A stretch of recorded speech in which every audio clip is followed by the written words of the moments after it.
Hi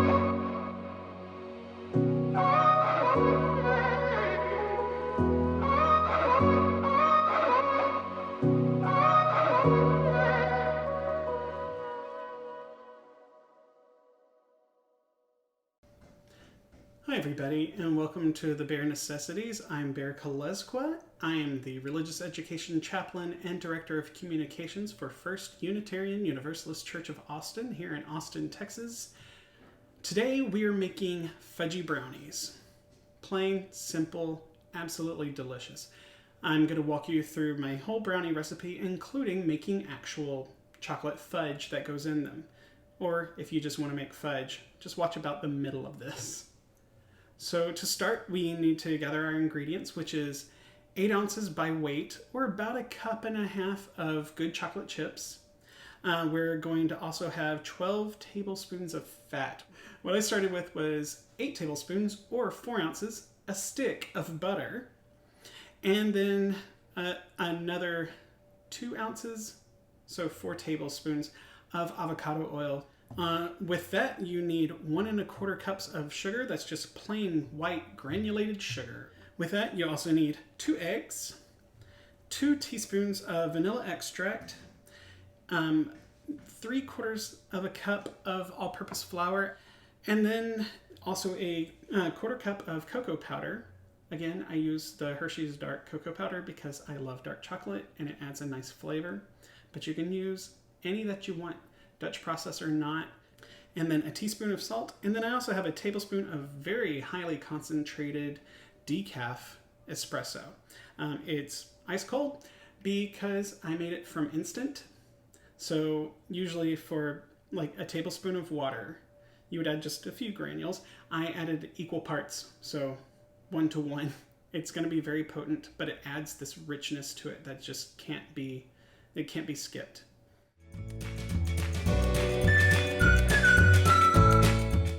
So like I said, we're going to get started on making the fudge, which is the base part of the brownies. So let's get some heat going. I've already preheated this pan just a little bit, and what we're going to put into the pan first is our 1 1/4 cups of just regular granulated sugar. And this is an incredibly non-stick pan. You don't have to use one, really, like if you're brave enough, because this is not going to be a kind of fudge that's going to stick. Like, we're not going to make a sticking caramel, so it wouldn't be hard to clean out either way. And we're just going to let the sugar start to warm, but we're not melting just it. I also have a tablespoon of just plain old ordinary everyday water. Alright, so now we're going to be adding our stick of butter, which is just 4 ounces, 8 tablespoons of the 12 tablespoons of fat we're using. Remember, these are brownies. These are not lean and mean. I do have one like that. We can do that in a future episode. And this is our 1/4 cup of avocado oil to go in with the butter, making a total of, of 12 tablespoons of fat. The butter gives it an amazing flavor. The avocado oil just kind of helps not have to use so much butter. So it's a little bit of both.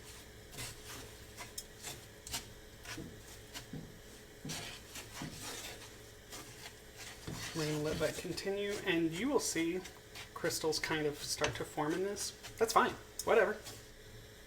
And I'm going to go ahead and grab our teaspoon of salt.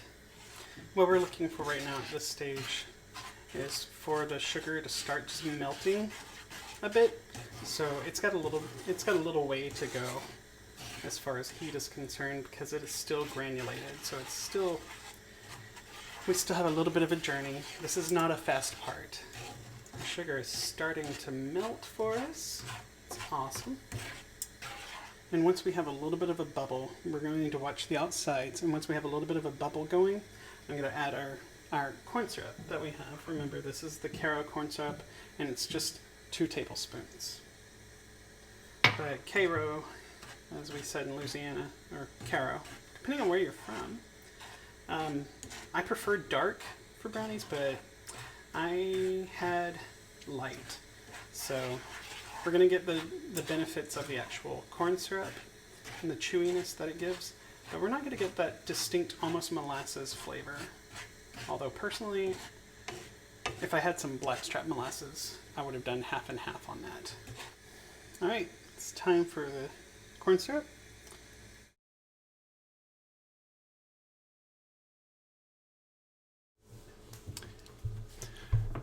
Okay, so now we're gonna let this sit for another 10 minutes and just cool. All right, it's been 10 minutes. I already threw the chocolate chips in here before I remembered to turn the camera on.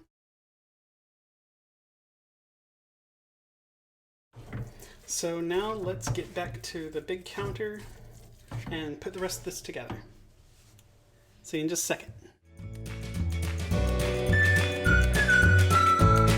All right, so now that we've walked through the fudge, let's get moving on the rest of the recipe. Simple enough, right?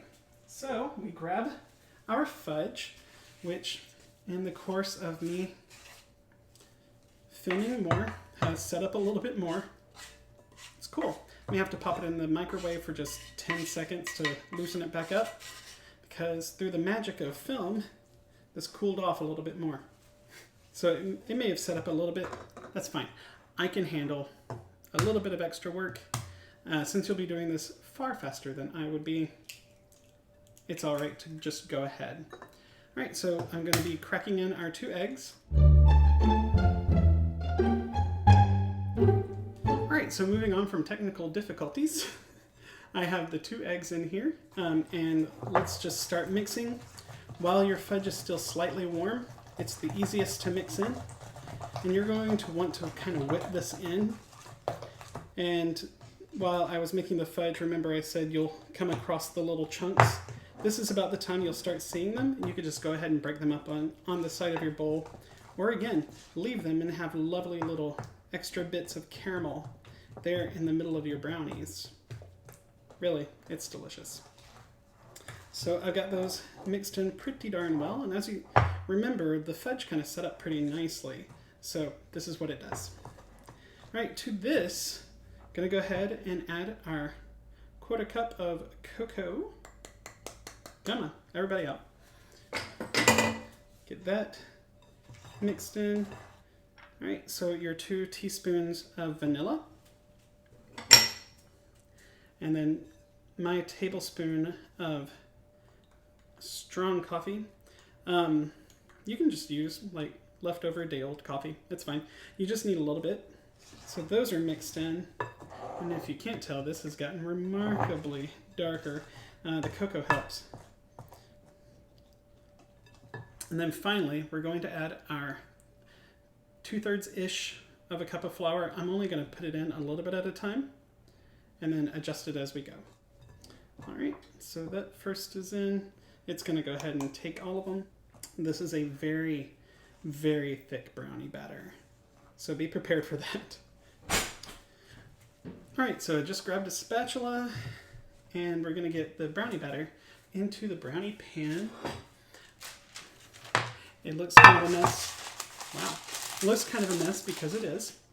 But I have cut 2 pieces of parchment that can cross over each other. It'll help when we're removing the brownies, because then you can just lift them without much sticking.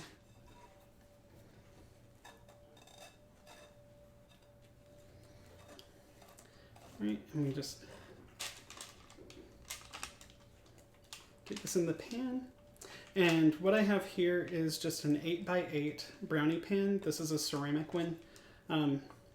If you're going to use ceramic, little word of advice, because I've had to replace this one, make sure it's about 2/3 of the way full when you're going to bake in it. Otherwise it heats unevenly and then it might crack while you're making brownies. All right, let's Make sure it's kind of pushed all the way to the edges.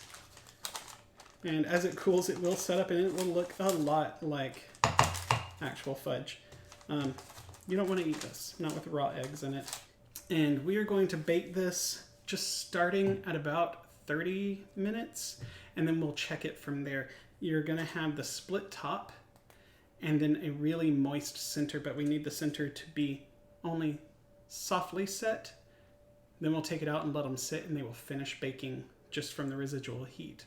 So I'm going to pop these in the oven, and I'll see you right back.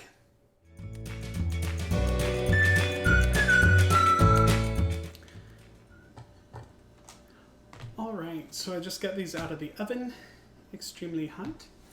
They ended up cooking for about 25 minutes at 350, and they came out perfect. So we have the nice crackle on top. As I destroy the crackle, we have the nice crackle on top. They're still a little soft. I can show you. Not grabbing that with a bare hand. There's a little bit of a jiggle, not much. So now I'm gonna have to let this sit for a good half hour for the fudge to reset. And then I will just lift this out, put it on a cutting board, chop it up, and there we go. So I hope you enjoy making these as much as I did today. These brownies are an absolute treat for my family, and if I get a tiny little corner, it's kind of a treat for me too. I will see you next week. Until then, bye.